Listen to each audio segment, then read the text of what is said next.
صبح که میایم از همین ساعت 6:30 بجه دکان آواز میکنیم. اول بوشکار دکان پاکاری میکنیم.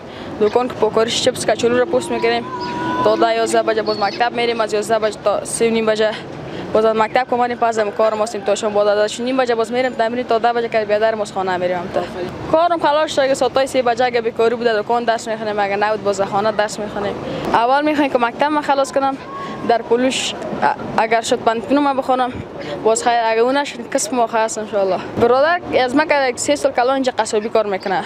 من یکم پیش بزنم من خانه بیکار مونده گفت بیا نمیشه کار دولت گفت کار میکنیم. باز ما میشه کسی که مختار شده باشه برش کار سخت آسان است دیگه. کسی که نو بلد باشه دیگه برش سخت است.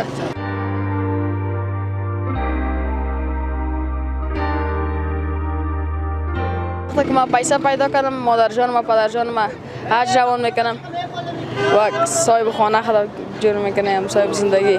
آرزوی کلان ما نمیشه که خوشبختی نصیب ما شود. میخوایم یک با قهرمان شویم یک جای برسه. مادامی کشتی بالونی 4 بور دارم 2 باغ دارم بس موقع. این بچه وطن ما کس لنده غریره اوس کنه کار کنه ورزش بره درس خودانه بس با کشور خود همکاری کنه.